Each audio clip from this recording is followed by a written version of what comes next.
आज Doubtnut app download करें। Doubtnut पर अपने सभी गणित, रसायन विज्ञान, भौतिक विज्ञान और जीव विज्ञान के डाउट्स का करो सफाया। बस प्रश्न की फोटो खींचो, एक ही प्रश्न को क्रॉप करो और तुरंत वीडियो सोल्यूशन पाओ। अभी डाउनलोड करें। नमस्कार दोस्तों, दिया गया प्रश्न है वेग v से जा रही एक वस्तु की गति को उल्टा कर दिया जावे तो इसकी गतिज ऊर्जा एवं संवेग में क्या अंतर होगा। मतलब ये है कि कोई वस्तु थी, ठीक है, मान लेते हैं पहले कि इस वस्तु का जो द्रव्यमान था वह m है और यह क्या कर रही है, किसी दिशा में वेग v से गति कर रही थी। तो मान लेते हैं दोस्तों किसी दिशा अर्थात इस दिशा में पहले ये वेग v से गति कर रही थी और ये कुछ दूरी तक के चली, ठीक है। फिर क्या कर दिया, अब वस्तु की गति को उल्टा कर दिया। तो सबसे पहले हम क्या कर रहे हैं, पहली स्थिति जब हमारे पास में वस्तु का जो वेग था, ठीक है दोस्तों, वो क्या था, v था। इस स्थिति में जो गतिज ऊर्जा दी जाती है किसी भी वस्तु की, वो किस प्रकार से दी जाती है, गतिज ऊर्जा होती है 1/2 mv का स्क्वायर। मतलब यहाँ पे द्रव्यमान का मान दिया गया है दोस्तों, वेग क्या था, पहले v था, समीकरण क्रमांक 1। तो प्रारंभिक गतिज ऊर्जा को हम लोग k1 से प्रदर्शित करें। इसी प्रकार से जब क्या कर दिया है, गति को उल्टा कर दिया है। मतलब मान ले कि अब ये जो वस्तु थी यहाँ पहुंच गई है, द्रव्यमान सेम ही है और वेग v से ही गति कर रही, लेकिन अब क्या हुआ है, ये जो वस्तु है दोस्तों यहाँ से वेग अर्थात विस्थापन के विपरीत दिशा में आ रही है। मतलब पहले वेग इधर गई थी परंतु अब क्या हो गया, यह विपरीत दिशा में आ रही है, परंतु वेग की जो वेग है उसकी दिशा को क्या कर दिया, विपरीत कर दिया। क्योंकि वेग हम जानते हैं सदिश राशि है, इसीलिए पहले अगर वेग इस दिशा में v था तो अब आने वाला वेग क्या हो जाएगा, -v, मतलब उल्टी दिशा में जा रही है। अतः दोस्तों अब यहाँ पे वस्तु का जो वेग हो जाएगा वो क्या हो जाएगा, -v। इस स्थिति में हमारे पास में गतिज ऊर्जा k2 का मान क्या हो जाएगा, 1/2 m v का स्क्वायर होता है। तो v क्या हो जाएगा, अब माइनस वाला v, तो -v का स्क्वायर, ठीक है। तो चूंकि हम जानते हैं -v का वर्ग भी कितना होता है, v के वर्ग के बराबर ही होगा, तो 1/2 mv का वर्ग हो जाएगा, समीकरण क्रमांक 2। तो बोला क्या है अब हमारे पास में कि इनकी गतिज ऊर्जा और संवेग में क्या अंतर आएगा। तो पहले हम लोग गतिज ऊर्जा कैलकुलेट कर रहे हैं। तो गतिज ऊर्जा की गणना करने के लिए हम क्या करेंगे, अगर अंतर निकालना है तो क्या करेंगे, जो परिणामी गतिज ऊर्जा है उसे हम k से प्रदर्शित करते हैं, ठीक है। तो ये क्या है हमारे पास में, परिणामी गतिज ऊर्जा, ठीक है।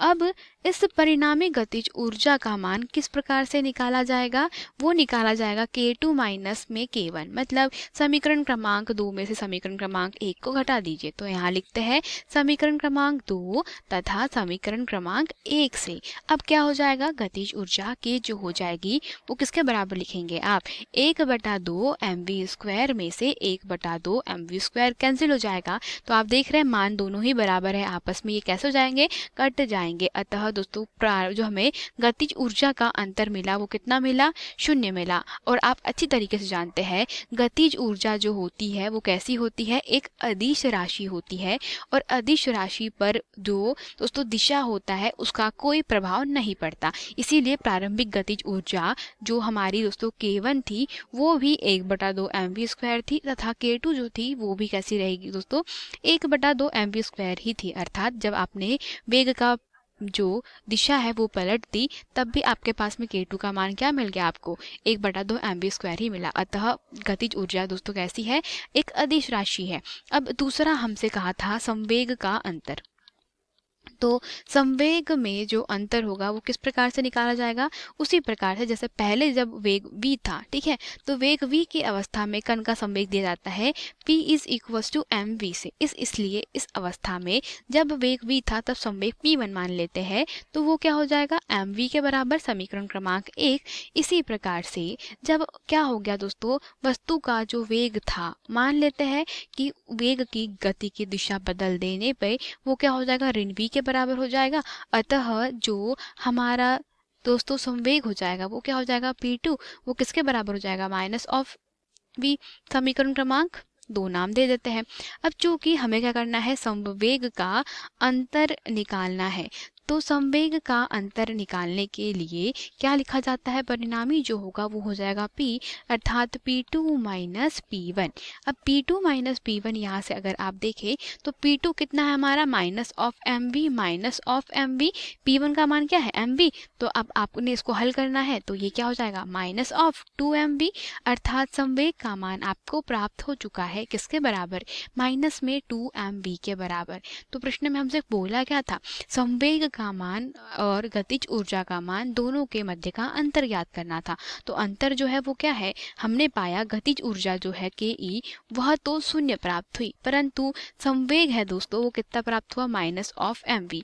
और हम जानते हैं कि जो संवेग हो जाती है उस पर दिशा का प्रभाव पड़ता है, अर्थात जो संवेग होता है वह एक प्रकार से कैसी राशि होती है? सदिश राशि होती है। ठीक है, यही हमारे प्रश्न में हमसे पूछा गया था। धन्यवाद। कक्षा 6वीं से 12वीं से लेकर नीट, IIT, JEE वो एडवांस के लेवल तक 1 करोड़ से ज्यादा छात्रों का भरोसा। आज ही डाउनलोड करें डाउटनेट ऐप या व्हाट्सएप करें अपने सारे डाउट्स 8400 400 400 पर।